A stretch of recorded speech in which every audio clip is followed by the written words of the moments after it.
കൊച്ചിയിൽ നിന്ന് സുധീഷ് ഗോപാൽ കൂടി ചേരുന്നുണ്ട്. കശ്മീർ ഭീകരാക്രമണത്തിൽ മരിച്ചവരിൽ കൊച്ചി ഇടപ്പള്ളി സ്വദേശി രാമചന്ദ്രനും ഉൾപ്പെടുന്നുണ്ട്. മക്കളുടെ മുന്നിൽ വെച്ച് അദ്ദേഹത്തെ വെടിവെച്ച് കൊല്ലുകയായിരുന്നു എന്നാണ് വിവരം. അതേസമയം രാമചന്ദ്രൻ്റെ ഭാര്യയും മക്കളും സുരക്ഷിതരാണ്. നാട്ടിലുള്ള ബന്ധുക്കളുമായി ഇവർ ടെലിഫോണിൽ സംസാരിച്ചു എന്നാണ് അറിയാൻ സാധിക്കുന്നത്. 2 ദിവസം മുൻപാണ് കാശ്മീരിലേക്ക് രാമചന്ദ്രനും കുടുംബവും വിമാനമാർഗം യാത്ര തിരിച്ചത്. സുധീഷ് ഗോപാൽ ചേരുന്നുണ്ട് കൊച്ചിയിൽ നിന്ന്. സുധീഷ്, ഒരു രാമചന്ദ്രൻ ഈ ഭീകരാക്രമണത്തിൽ മരിച്ചിരിക്കുന്നു. മക്കളുടെ മുന്നിൽ വെച്ച് അദ്ദേഹത്തെ വെടിവെച്ച് കൊല്ലുകയായിരുന്നു എന്നാണ് ലഭിക്കുന്ന വിവരം. ഈ കുടുംബം, അദ്ദേഹത്തിൻ്റെ ഭാര്യയും മക്കളും സുരക്ഷിതരാണ് എന്ന് അറിയാൻ സാധിക്കുന്നത്. അവർ ഈ ഒരു കുടുംബവുമായി ബാക്കി നാട്ടിലുള്ള കുടുംബ ബന്ധുക്കളുമായി അടക്കം ബന്ധപ്പെട്ടു എന്നാണ് അറിയാൻ സാധിക്കുന്നത്. അതുമായി ബന്ധപ്പെട്ട വിവരങ്ങൾ.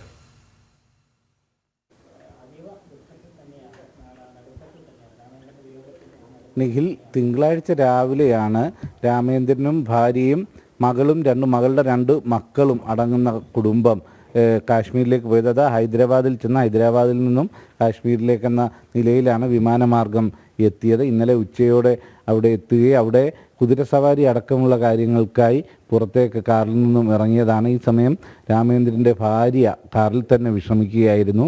ഇവർ ഇറങ്ങുമ്പോഴാണ് ഇത്തരത്തിൽ ഭീകരർ രംഗത്തെത്തുകയും തുടർന്ന് ആദ്യം പേര് ചോദിച്ചു. അതിനെ തുടർന്ന് പ്രാർത്ഥന ചൊല്ലാൻ പറഞ്ഞു. മുസ്ലിം പ്രാർത്ഥനകൾ ചൊല്ലാൻ പറഞ്ഞതും താൻ മുസ്ലിം അല്ല എന്ന് പറഞ്ഞ ഉടനെ തന്നെ തലയിലേക്ക് നിറയൊഴിക്കുകയായിരുന്നു എന്നതാണ് മകളിൽ നിന്ന് അറിയാൻ കഴിഞ്ഞത്. തൊട്ടടുത്തതായി മകളുടെ തലയിലേക്കും തോക്ക് ചൂണ്ടിയിരുന്നു. എന്നിട്ട് പ്രാർത്ഥന ചൊല്ലാൻ പറഞ്ഞു. അപ്പോഴേക്കും 2 കുട്ടികളും കരഞ്ഞതോടെ ഈ ഭീകരൻ്റെ ശ്രദ്ധ മാറുകയും അതേ തുടർന്ന് ആണ് ഇവർ ഓടി രക്ഷപ്പെടുകയും ചെയ്തത്. ഇപ്പോൾ ഞാൻ നിൽക്കുന്നത് രാമേന്ദ്രൻ്റെ വീട്ടിലാണ്. എറണാകുളം എടപ്പള്ളിയിലാണ്. നീരാഞ്ജനം എന്ന വീട്, മങ്ങാട്ടെന്നാണ് ഇവരുടെ കുടുംബ വീട്. ഇവിടെയാണ് അദ്ദേഹം താമസിച്ചത്. ഇവിടെ നിന്നുമാണ് കഴിഞ്ഞ ദിവസം രാവിലെ പോയത്. ഇവിടുത്തെ റെസിഡൻസ് അസോസിയേഷൻ്റെ വൈസ് പ്രസിഡന്റ് കൂടിയാണ്. പൊതുപ്രവർത്തന രംഗത്തെല്ലാം വളരെ സജീവമായി നിൽക്കുന്ന ആളായിരുന്നു. തിങ്കളാഴ്ച രാവിലെ ഈ സമീപവാസികളോടെല്ലാം യാത്ര പറഞ്ഞ് ഇറങ്ങിയതാണ്.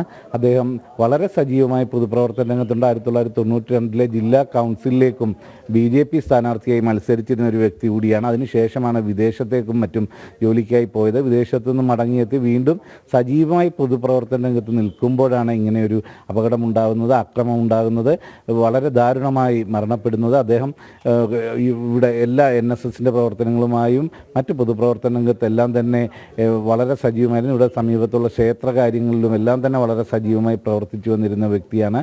ഇന്നലെ വൈകിട്ട് ഇദ്ദേഹത്തിൻ്റെ മകളാണ് അമ്മയുടെ സഹോദരിയെ, തൃപ്പൂണിത്തുറയിലുള്ള അമ്മയുടെ സഹോദരിയെ ഫോണിൽ വിളിച്ച് ഈ സംഭവത്തെക്കുറിച്ച് പറയുന്നത്. അതിനുശേഷമാണ് ഒരു ഔദ്യോഗിക സ്ഥിരീകരണം ഉണ്ടാകുന്നതും.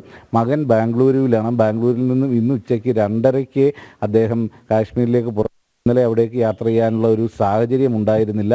അതുകൊണ്ട് ഇന്ന് ഉച്ചയ്ക്ക് ശേഷം പുറപ്പെടും. അതിനുശേഷമാവും മറ്റ് മേൽ നടപടികളെല്ലാം തന്നെ ഉണ്ടാവുക എന്നൊരു സൂചനയാണ് രാമേന്ദ്രൻ്റെ ബന്ധുക്കളും മറ്റും നൽകുന്നത്. എന്തു തന്നെയായാലും ഈ നാടിനെ ആകെ വലിയ ഞെട്ടലുണ്ടാക്കിയ ഒരു സംഭവമായി തന്നെ ഇതിനെ പറയാം. കാരണം വളരെ ആഹ്ലാദത്തോടെ പോയതാണ്. ഇന്നലെ ഇവിടെ നമ്മൾ വരുമ്പോൾ ഇവിടെ തൊട്ട് അടുത്ത ഒരു വീട്ടിൽ താമസിക്കുന്ന ബാബു എന്ന വ്യക്തി, പുള്ളി 2 ദിവസം മുമ്പാണ് കാശ്മീരിൽ ഈ പറഞ്ഞ സ്ഥലങ്ങളിലെല്ലാം തന്നെ സന്ദർശനം നടത്തി മടങ്ങിയെത്തിയത്. അദ്ദേഹം തന്നെ പറയുകയാണ്, ഞാൻ എൻ്റെ ബന്ധുക്കളോടും സുഹൃത്തുക്കളോടും എല്ലാം ഇവിടേക്ക് പോകണം, വളരെ നല്ല അനുഭവമാണ് എന്ന് പറഞ്ഞ് അതിൻ്റെ പേരിൽ പലരും പോകാനിരിക്കുമ്പോഴാണ് ഈ വലിയ ഞെട്ടിക്കുന്ന ഒരു വാർത്ത പുറത്തു വരുന്നത്. അതോടുകൂടി ഇനിയും അവിടേക്ക് പോകുന്നതിനെക്കുറിച്ച് ചിന്തിക്കാൻ പോലും ആവാത്ത ഒരു സാഹചര്യത്തിലേക്ക് മാറി. അത്തരം സംഭവം തന്നെയാണ് കാശ്മീരിൽ ഉണ്ടായത് എന്നതാണ് എടുത്തു പറയേണ്ടത്. എന്തുതന്നെയായാലും ഇദ്ദേഹത്തിൻ്റെ മരണം അത് ദാരുണമായിരുന്നു. മകളുടെയും ചെറുമക്കളുടെയും കൺമുമ്പിൽ വെച്ചാണ് നിറയൊഴിച്ചത്. അതിൻ്റെ ഒരു ഞെട്ടിൽ നിന്നും അവർ ഇനിയും എന്ന് മോചിതരാകുമെന്ന് അറിയില്ല.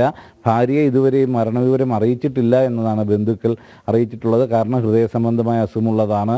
ഒരു ബൈപ്പാസ് ശസ്ത്രക്രിയയും മറ്റും കഴിഞ്ഞിട്ടുള്ള ആളാണ്. അതുകൊണ്ട് ഭാര്യയെ ഷീലയെ ഇതുവരെയും കാര്യങ്ങൾ ധരിപ്പിച്ചിട്ടില്ല. മകനോട് എത്തിയിട്ട് കാര്യങ്ങൾ പറയാം എന്ന ഒരു ധാരണയിലാണ് ഉള്ളത് എന്നും അറിയുന്നു. അപ്പോൾ ഇനിയും ഇതിൻ്റെ തുടർ നടപടിയായി ജില്ലാ ഭരണകൂടവും സംസ്ഥാന സർക്കാരും കേന്ദ്ര സർക്കാരും എല്ലാം ചേർന്ന് മൃതദേഹം നാട്ടിലേക്ക് എത്തിക്കണം. അതിനുവേണ്ടിയുള്ള ഒരു കാത്തിരിപ്പിൽ തന്നെയാണ് എടപ്പള്ളി ഗ്രാമം. നിഖിൽ.